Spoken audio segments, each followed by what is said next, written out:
After all, choosing to end one's life is a big deal, and Hai Fu-dong is only 17. The victim committed suicide, yet he only got 2 years of supervision.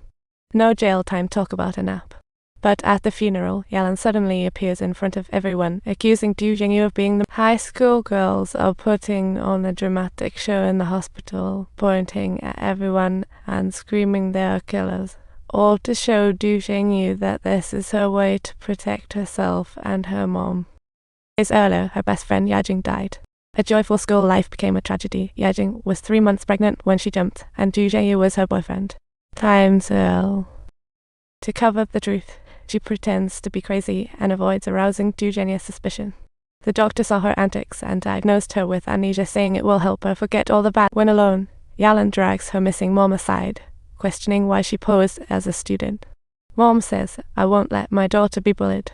Yalan wants her mom to drop the investigation and transfer schools, but Lingdon threatens her with her identity, no leaving this star school. Subtitle: The mother and daughter set off for class, but on Yalan's first day, she finds Yajing's locker full of insulting stickers. How could an outstanding survivor be treated like this? She immediately yells, asking who did this. Someone's about to get schooled. Han Zhangtai stands, sees the box contents, and sternly asks, "Who did this?" The room falls silent, no one dares to answer.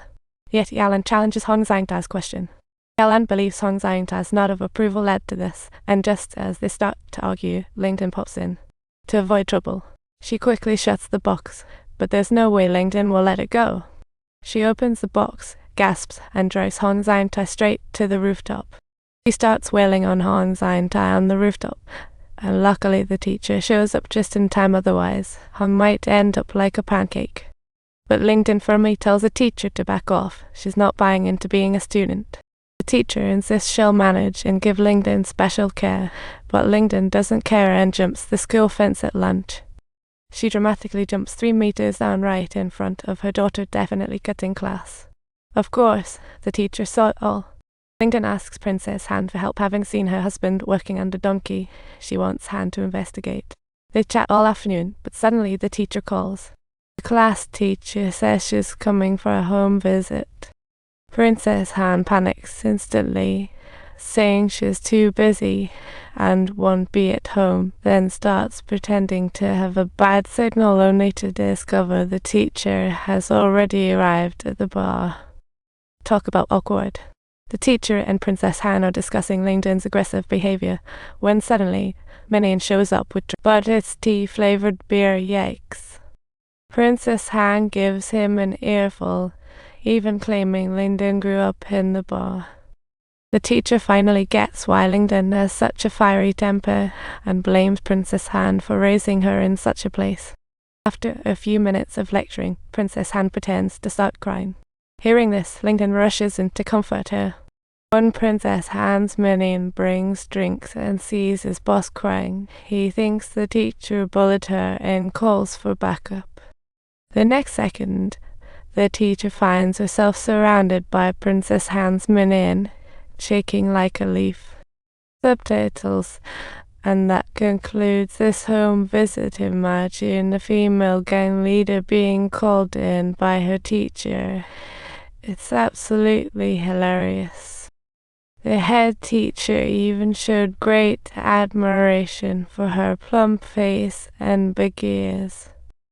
Princess Anne pleads with the teacher not to take it out on Lingdon, and shockingly, the teacher tries to take a bribe. After hearing her request, she locks the door and gives her a piece of her mind. "I'll explain before I kneel." She then grabs the teacher by the hair, takes her hat and puts it on her, and starts educating her. Half an hour later, a teacher is sent out, and the whole mess started because Lingdon beat up Hong Zhangtai a few days earlier for her daughter. But Hong Zhangtai sought revenge, and on the first day after Hai Fu-dong was sentenced, he had him dish out some punishment to Mingdang. Hai Fu-dong was under surveillance. Fighting would likely land him in jail, yet Hong Zhangtai still pushed him to fight. Seeing Hai Fu-dong not listening, Hong Zhangtai got mad and threw a chair at him, but Hai Fu-dong couldn't believe the craziness, took off his uniform and fought back. While fighting, Yalan fell. Hong Zhangtai's follower tried to alert others, but was stopped by the band's girl, triggering a class-wide fight. Seeing her daughter knocked down, Lingdon flew into a rage, grabbing both to fight. "Come on, Hong Zhangtai. You hit, I hit, no escape." The head teacher rushed in to mediate but was pushed down. The three were then marched to the office. When the principal finds out the president's son got beat up, he bursts in like a thunderstorm, whacking Hai-Fu-dong and rushing him to the nurse. To save Hai-Fu-dong, Zhengyu tells the teacher to handle this right away or he's heading for the slammer. After the fight, Zhengyu is worried Yalan might be pretending to have amnesia, so the next day he takes her to the library for a chat. After some chatter, he's relieved to find out Yalan knows nothing about the library's secrets. However, after Zhengyu leaves, Yalan finds Yajing's backpack charmer in a corner of the library. Clearly, something's up. She has the identical charm, it's their best friend matching style. What a twist. The clever Yalan immediately senses there's a mystery, so she decides to come back alone at night to investigate. Coincidentally, Zhengyu and the secretary also come for documents. Yalan sees this and hides quickly, but when Zhengyu opens the secret room door, she accidentally knocks over. The secret room hears the noise and starts searching, but what they find leaves them utterly dumbfounded. The person turns out to be Lin Dang. What a coincidence.